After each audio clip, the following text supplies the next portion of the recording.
My name is Hannah Reed. I'm 31 years old, and I live in a quiet suburb outside Minneapolis, Minnesota. 3 years ago, I married the man I believed I would grow old with. His name is Daniel Brooks.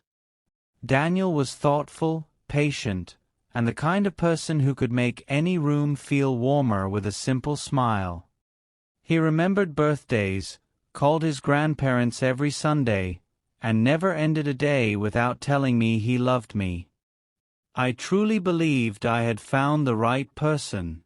When we got married, I thought I wasn't just gaining a husband. I believed I was becoming part of a loving family. At first, everything seemed perfect. Daniel's mother, Margaret Brooks, welcomed me with warm hugs and kind words. She praised my wedding dress, thanked me for loving her son, and told everyone how happy she was that Daniel had found me. I believed every word. After our honeymoon, Daniel and I moved into a small brick house about 20 minutes from his parents. It wasn't large, but it was filled with laughter, late-night conversations, and dreams about the future. Most weekends, we visited Margaret for dinner. The first few visits felt normal. Then the little comments began. One evening, I brought homemade lasagna. Everyone enjoyed it, but Margaret smiled and said, "It's delicious, Hannah. Daniel usually likes a little more cheese." Daniel quickly laughed. "It tastes great, Mom." I smiled too, pretending the comment didn't bother me. A week later, Margaret visited our house while Daniel was mowing the lawn.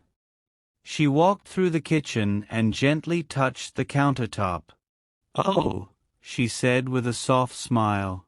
Daniel always liked everything perfectly organized. I looked around. The kitchen was already clean. "I'll remember that," I answered politely. She smiled again. "I know you're trying." Those 4 words stayed with me long after she left. As the months passed, the comments became more frequent. Daniel never used to skip breakfast. He always folded his clothes differently. "I hope you're not working too hard. A husband needs attention." None of the remarks sounded openly cruel, but together, they slowly made me feel as though I could never be good enough. Daniel rarely noticed. Whenever I mentioned one of the comments, he simply smiled. "Mom doesn't mean anything by it." I wanted to believe him. One Saturday afternoon, Daniel helped a neighbor repair a fence, leaving Margaret and me alone in her living room. I thought it was the perfect chance to become closer. "I'm really grateful," I said sincerely. "You've always made me feel welcome." She looked at me quietly. Then her smile slowly faded. "Family means everything to me," she said. "It does to me too," I replied. She folded her hands together. "Good." Then she added something I never forgot. "Just remember, no one will ever love Daniel the way I do." The room suddenly felt colder. I forced a small smile. "You're his mother." She nodded. "Exactly." For the first time, I didn't feel like she was welcoming me into the family.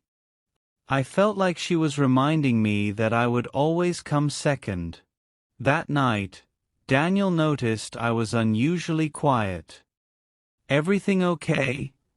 he asked while we watched television. I almost told him. Instead, I shook my head. "I'm just tired." He kissed my forehead and believed me.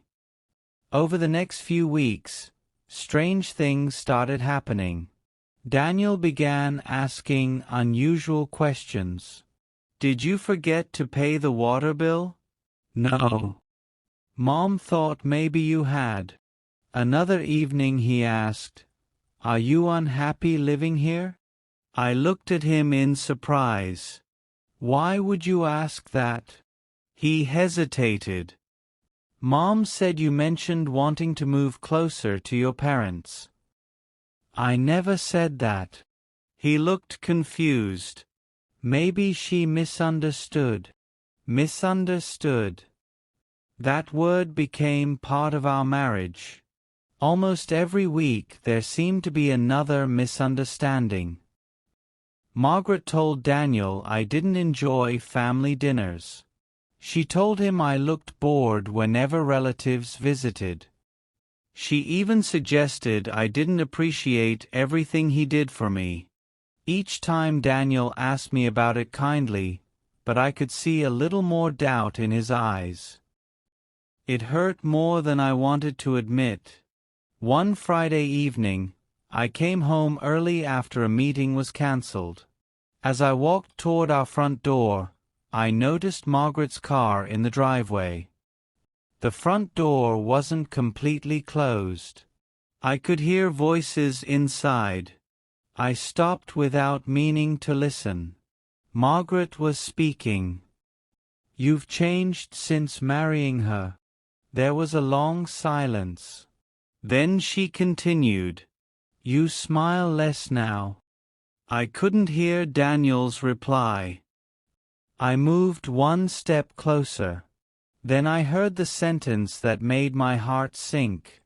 If Hannah truly loved you, she'd let you find someone who makes you happier. I covered my mouth to stop myself from crying. At that moment, I finally understood the truth. This wasn't about cooking. It wasn't about cleaning. It wasn't even about me. Margaret wasn't trying to become a better mother-in-law. She was quietly trying to convince my husband that marrying me had been the biggest mistake of his life.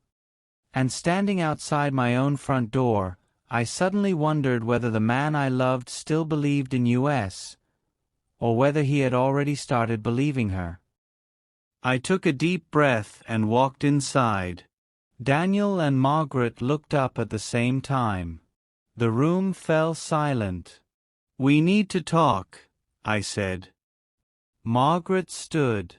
I'll give you two some privacy. As she walked past me, she whispered, You'll understand one day. The door closed behind her. I looked at Daniel. I heard everything. His face turned pale. I never wanted you to hear it like that, he said quietly. But you heard it before I did, I replied. And you never stopped it. He lowered his head. I kept hoping Mom would change. Instead, I let her fill my mind with doubts. I'm sorry. For a long moment, neither of us spoke. Then he took out his phone and showed me months of messages from his mother, each one criticizing me or questioning our marriage. I should have trusted my wife instead of listening to anyone else, he said. That evening, Daniel called Margaret and told her something she never expected. I love you, Mom, but Hannah is my family too. If you can't respect my marriage, we need distance. Margaret left without another word. Healing took time, but honesty brought us back together. I learned that love alone cannot protect a marriage. Trust, respect, and clear boundaries matter just as much. Sometimes the strongest promise you can make isn't, I love you. It's, I choose us.